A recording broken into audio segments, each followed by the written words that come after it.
hoje vamos falar um pouco sobre reforma trabalhista. Eu vou estar entrevistando o Dr. Cláudio, que é o diretor-geral da nossa empresa. Eu quero saber os pontos positivos e negativos, né, referente a esse assunto, que é algo que vem trazendo bastante discussão entre muitos trabalhadores. E o que você pode falar referente a isso pra gente? Então, tem muitos pontos positivos e negativos, mas assim, eu acho que é muito mais positivo do que negativo.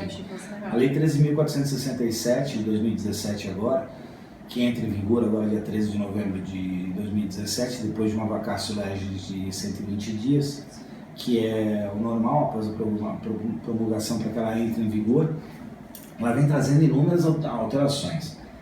Eu diria que mais do que 100 alterações. Existem algumas que são principais, né, que são, na verdade elas são mais usuais, inclusive. Mas ela alterou tanto o direito material quanto o direito processual.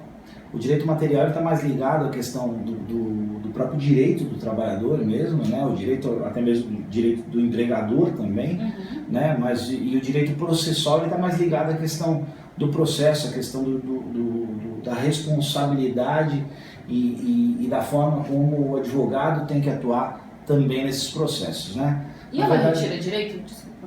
Não, imagina, ela não retira direitos, na verdade, assim, eu acho que ela traz direitos, né? Na verdade, ela traz uma flexibilidade para a lei, né? A lei se tornou mais flexível, ela se tornou menos, na verdade, a reforma trabalhista, ela se tornou menos lei para se tornar mais convenção entre as partes, entendeu?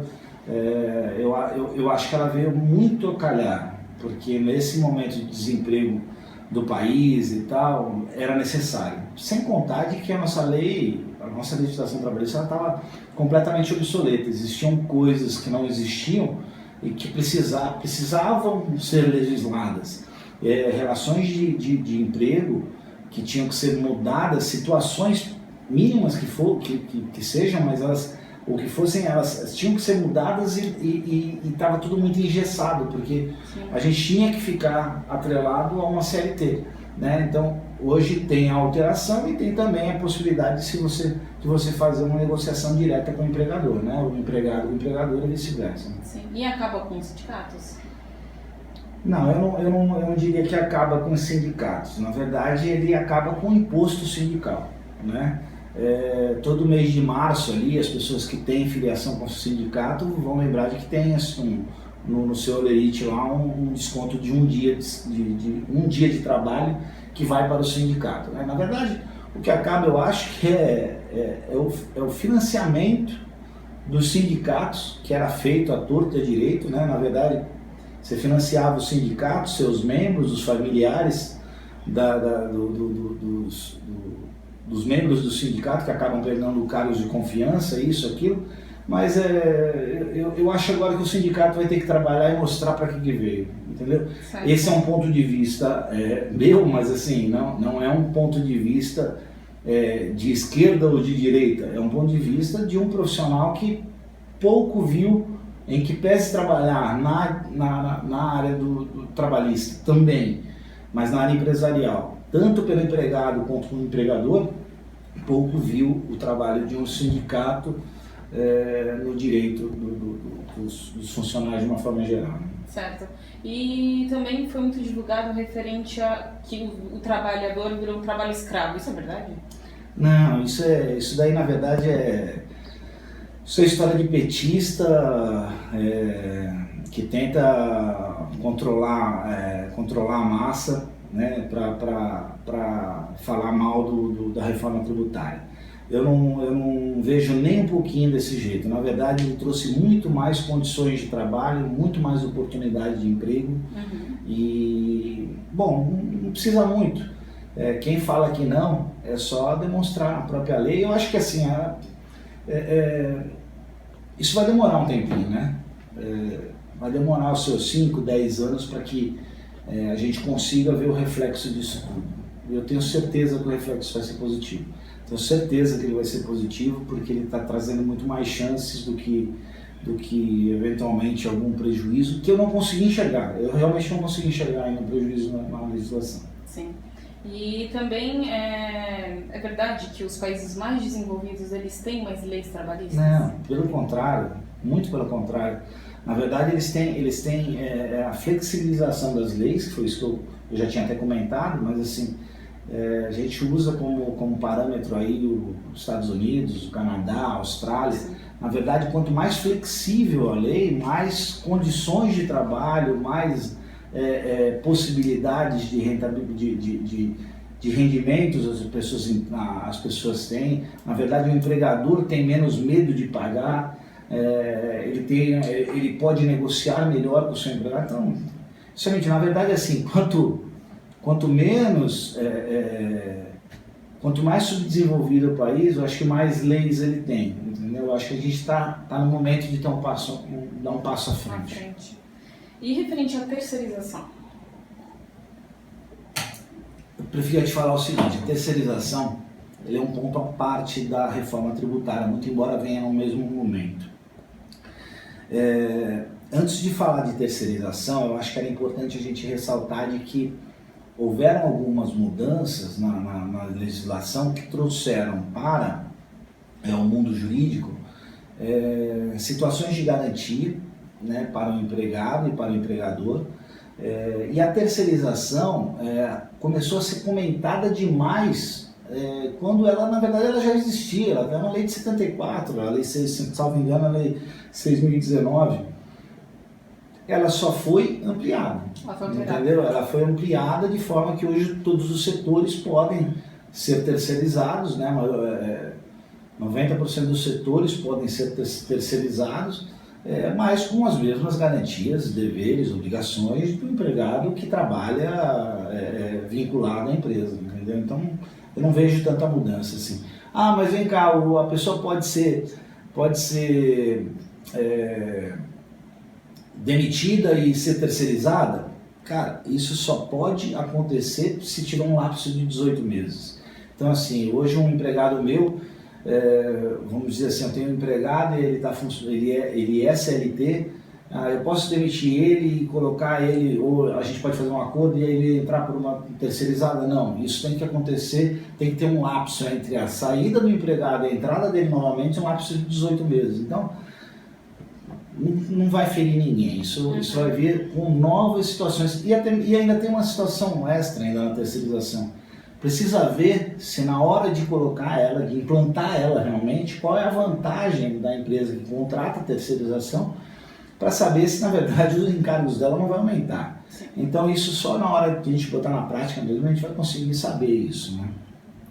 E é legal também ressaltar sobre CLT a questão das férias. O que mudou, né? O que ficou melhor para os trabalhadores, referente a isso? Tá. Em relação às férias, na verdade não mudou muita coisa. Todo mundo continua tendo férias, direito sobre férias, 30 dias. O que acontece é que antes você podia vender 10, as tuas férias tinham que ser tiradas de uma vez só, e você podia vender 10 dias das tuas férias, um terço das tuas férias. Hoje, eu acho que inclusive isso aí vem muito a calhar, porque é o que acontece normalmente nas empresas, a necessidade das empresas, a gente não consegue entender isso, né? Mas assim, ela pode ser segmentada hoje, ela pode ser dividida em 3 períodos. Não existia na lei.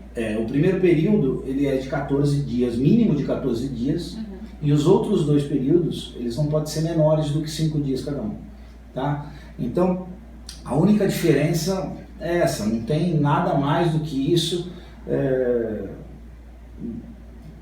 não tem nada mais do que isso que possa ser mudado, né? Que possa dizer assim, as férias trouxe um prejuízo. Não, pelo contrário. Tem um detalhe, mas se ela pode ser feita de 5 dias, tem um empregador que vai se aproveitar disso para colocar o cara para começar as férias numa sexta-feira? Não, entendeu? Ou numa véspera de um feriado? Não. Ela tem que ser sempre iniciada 2 dias antes, ou de um descanso semanal ou de um feriado, entendeu? Então não tem prejuízo nenhum. Na verdade, flexibilizou. Tanta gente que a gente conhece gostaria de tirar férias em janeiro e julho, por exemplo, e não pode, né? Isso vai poder. Da mesma forma que as empresas, de maneira sazonal, né? Não tem férias no meio do ciclo e assim por diante. Eu acho que isso vai ajudar. E hora de descanso? A hora de descanso, na verdade, ela funcionava pelo artigo 71 da CLT, né, e existia uma hora mínima de descanso diário numa jornada de trabalho superior a 6 horas. Tá? Agora a legislação mudou e diz que no direito material ela mudou no sentido de que ela pode ser de 30 minutos agora, não precisa ser mais de 1 hora.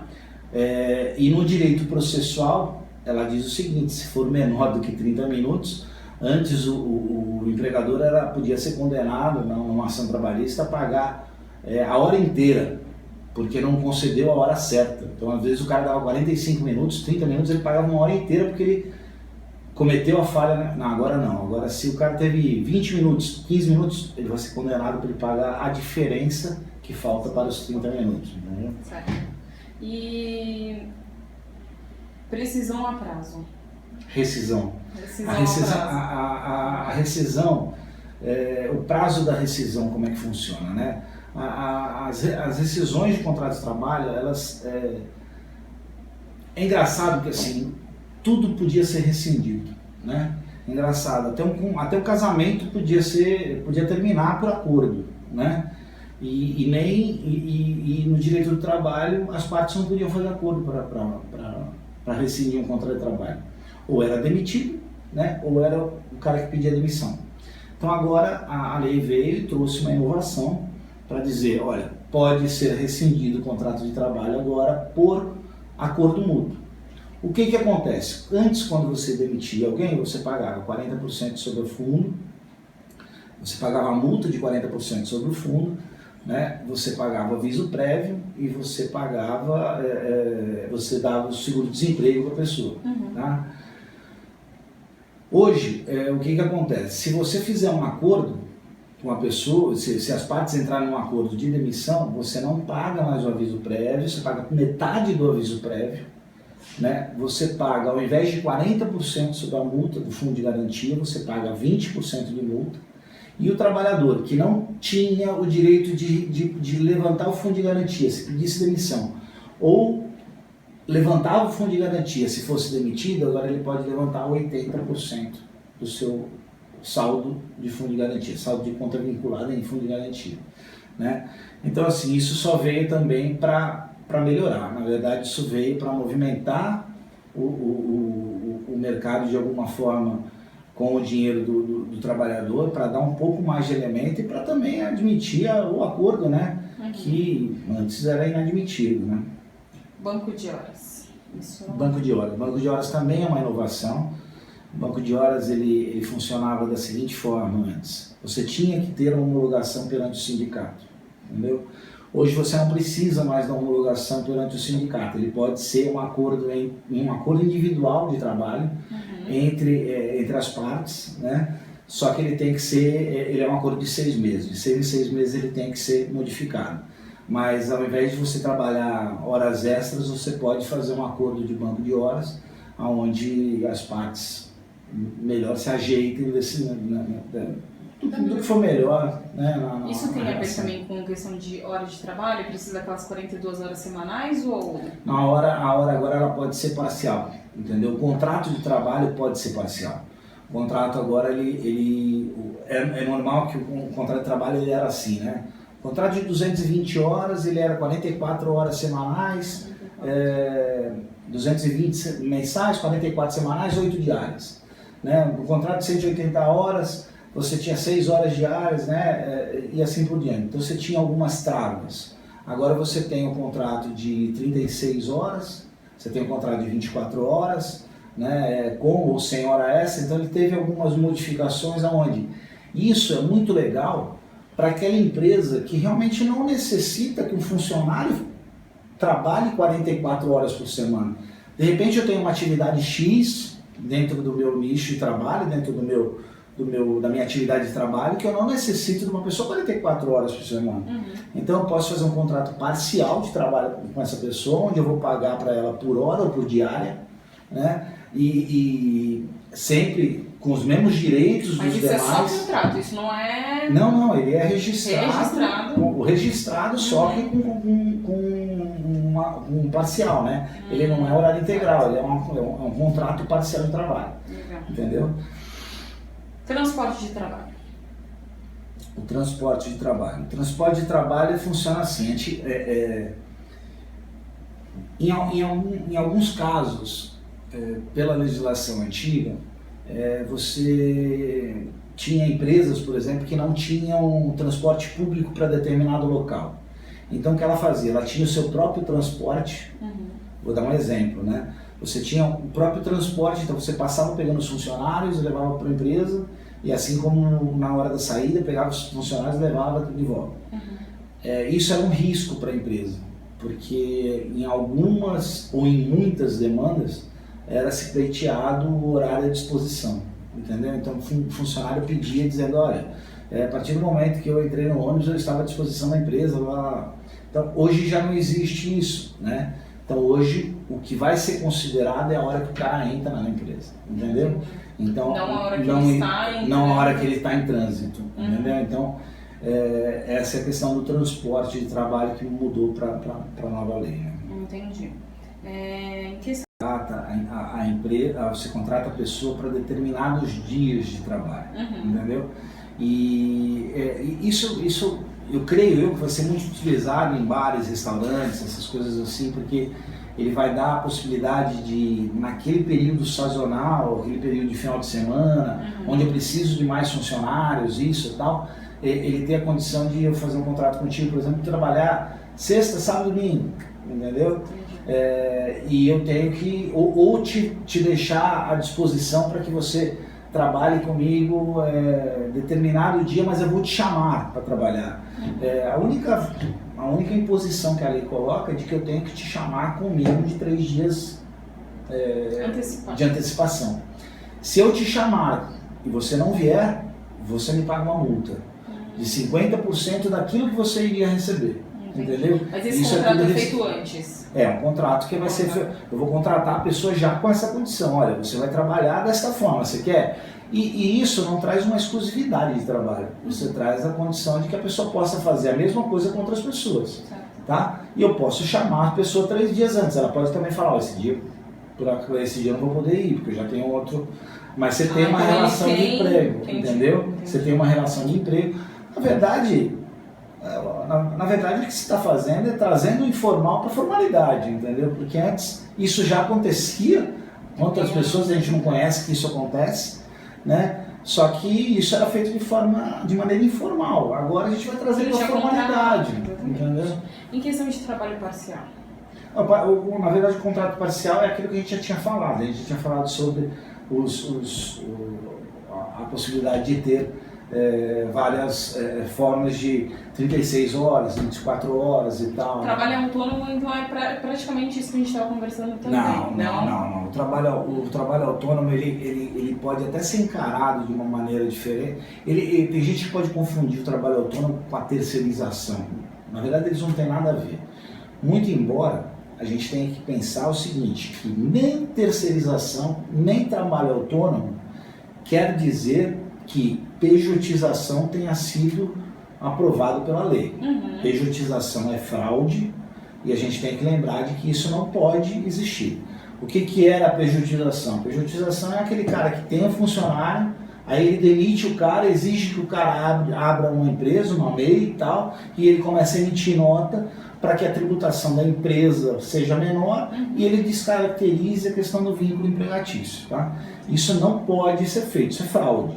Tá? O contrato autônomo agora, ele veio para trazer também para a formalidade aquilo que era informal. Então eu tenho a condição de contratar alguém, entendeu? Para que essa pessoa trabalhe em determinado setor ou determinado serviço, ou por um período X, sem que isso tenha alguma alteração na minha relação de emprego. Entendeu? Então a pessoa trabalha como autônomo e ela trabalha sem que haja qualquer tipo de problema para ela, de uma forma legal, ela vai estar garantida. E ela tem férias, ela tem 13º, e ela tem tudo garantido o que uma outra pessoa, só que é um contrato autônomo, entendeu? Certo. E a questão da contribuição sindical, mudou alguma coisa? A contribuição sindical foi o que eu falei bem no início, na verdade. A questão da contribuição sindical é que não existe mais a obrigatoriedade. Antes era obrigado. Aqui, quem era afiliado a um sindicato tinha a obrigatoriedade de um dia por ano destinar ao seu sindicato, né? Normalmente no mês de março. Agora não existe mais essa obrigação, exatamente. Entendi. E a questão de gravidez? Na legislação nova, não teve grande alteração. Na verdade, o que ela diz da gravidez é o seguinte: o empregador ele ficava meio num limbo. Então, às vezes, ele mandava alguém embora, ou a pessoa saía do emprego, e daqui 6 meses aparecia uma ação trabalhista lá porque a pessoa estava grávida. Tá? Então, isso não vai acontecer mais. Então, a pessoa que for demitida ou que sair do seu emprego, ela tem no máximo hoje 30 dias para informar ao seu empregador que ela estava grávida, para ter o direito de regresso na empresa. Tá? Se ela não informar, ela perde o direito daquela estabilidade a que a lei fazia referência. Tá? E como que vai provar? Não, é exame de ultrassom e tal, né? Mas ela tem que informar que ela estava grávida e ela vai fazer a prova disso. Certo. Agora, fora isso, a questão da gravidez também diz o seguinte, que antes a grávida não podia trabalhar em locais insalubres. Agora ela pode trabalhar desde que a insalubridade seja em grau médio ou baixo, grau alto não, mas grau médio e baixo ela pode trabalhar, à exceção de que o seu médico se coloque contrariamente a isso, né, por atestado, mas antes nem no grau médio e baixo podia, agora ela pode trabalhar. Né? Entendi. Questão de PDV e PDI, o que significa? O PDV e o PDI, assim, o PDV é plano de demissão voluntária e o PDI é o plano de demissão incentivado. Tá? Ambos os planos, que na verdade assim, eles são basicamente a mesma coisa, ambos os planos de demissão eles eram primariamente autorizados pelo sindicato. Agora não há mais essa necessidade.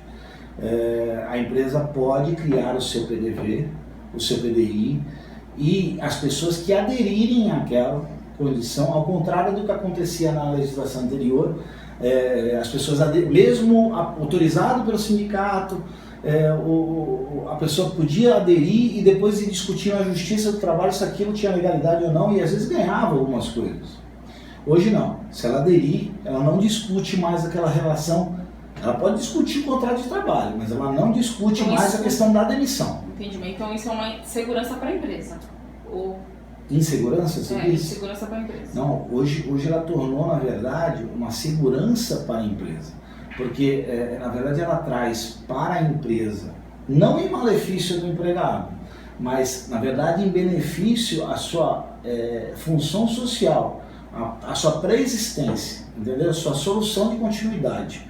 Então, ela traz, na verdade, a possibilidade de que uma empresa possa decidir por si, sem ter que ficar à margem de um sindicato, se ela pode demitir, fazer um plano de demissão ou não, porque ela está precisando. Da mesma forma que as demissões em massa. As demissões em massa, antes, elas tinham que ser pré-autorizadas pelo sindicato. Agora, as demissões em massa, elas podem ser feitas pela empresa. Afinal de contas, eu particularmente achava isso um absurdo. Né? Eu tenho a minha empresa, tenho a necessidade de demitir, não tenho dinheiro para pagar e o sindicato não me autorizava a demitir. Então, conclusão, na verdade você gerava, além de dívida, uma centena, uma dezena, sei lá, quantas ações trabalhistas possíveis por causa do descumprimento disso. Então, na verdade, hoje o empregador, o empreendedor, o empresário vai ter condição de se melhor adequar a essa condição sem prejudicar ninguém, porque você não prejudica ninguém quando você demite e paga o que é de direito. Exatamente. Intervalo para a hora extra. O que mudou?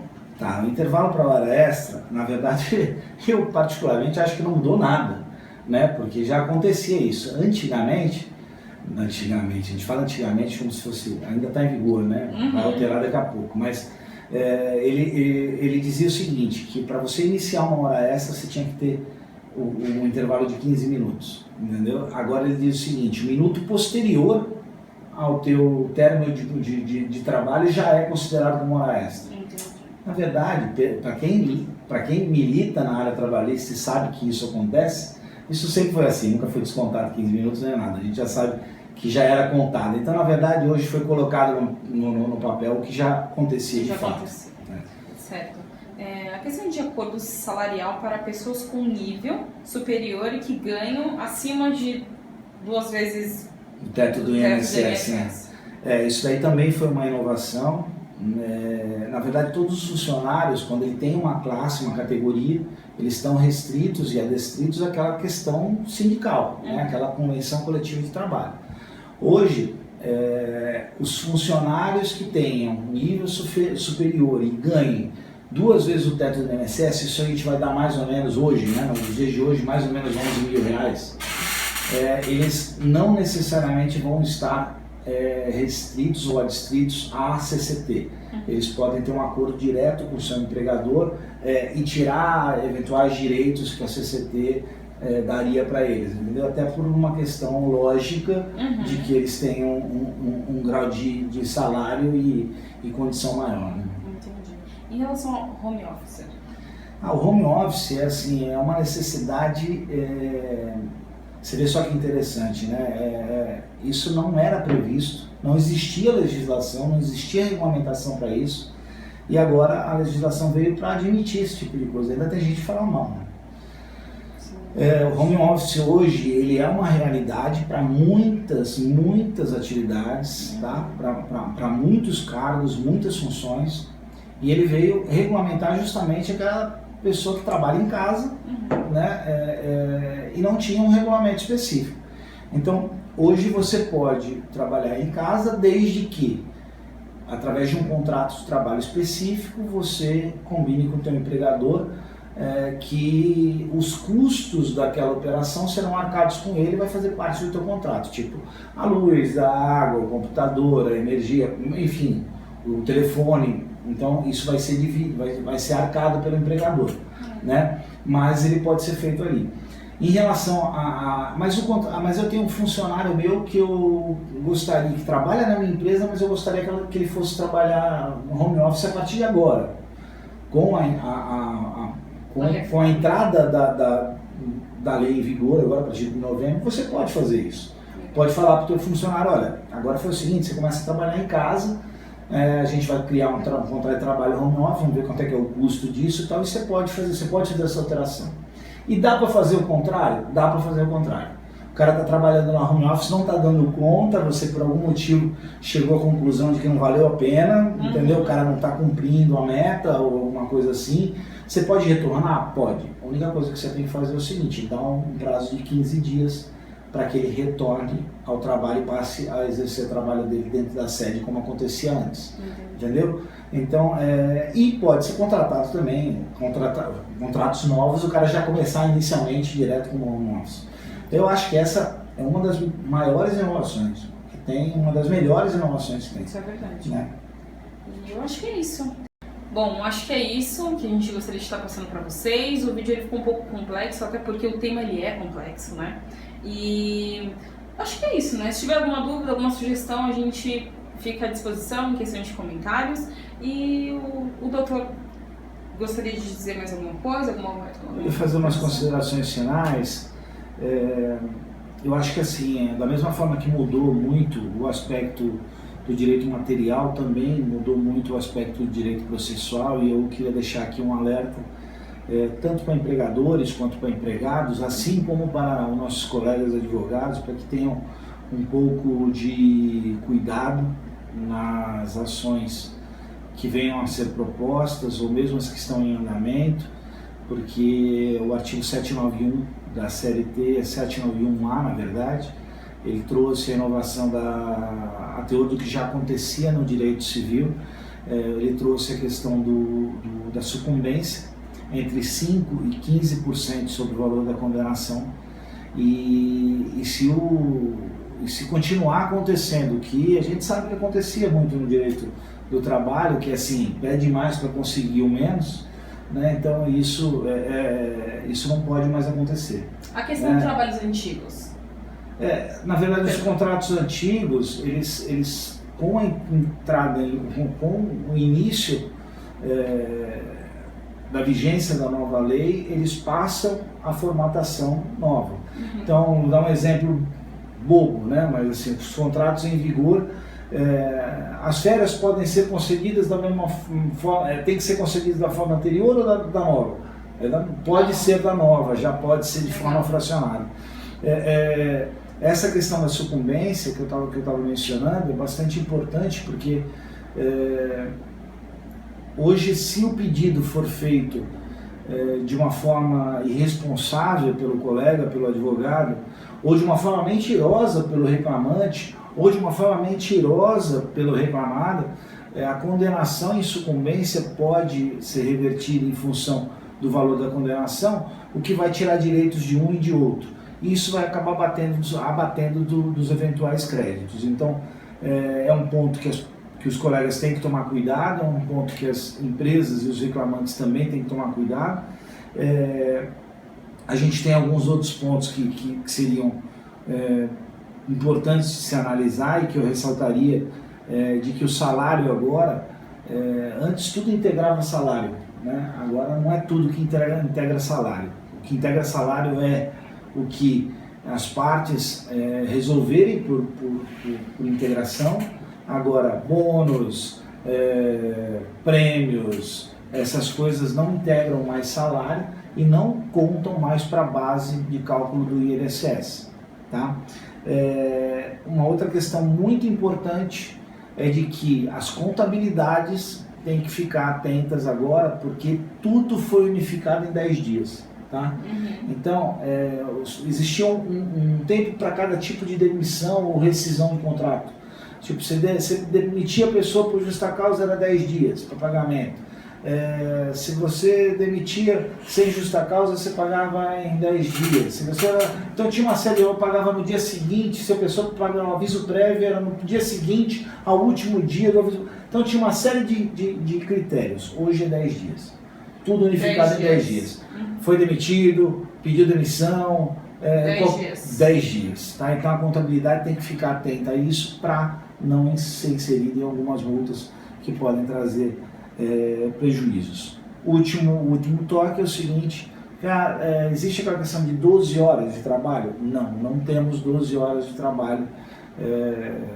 A única exceção feita pela lei, que já era admitida em alguns casos e agora explicitamente admitido, é o caso do 12 por 36. Do resto, não tem mudança. Tem muita coisa para a gente falar. Se a gente ficasse, a gente ficaria aqui o dia inteiro, tá? Mas espero que eu tenha conseguido esclarecer o que era principal, e a gente está à disposição no escritório. Você que está nos assistindo, se precisar de alguma orientação, a gente está à disposição no nosso escritório, em algumas das nossas unidades, Santos, Praia Grande ou São Paulo. Da mesma forma que eu acho que cada um que está assistindo, também, se tem o seu advogado, se tem assessoria de um profissional de direito, procure. É importante adequar a sua empresa, assim como é importante estar atento às mudanças, você que é empregado normal, tá bom? Um abraço, até a próxima, valeu!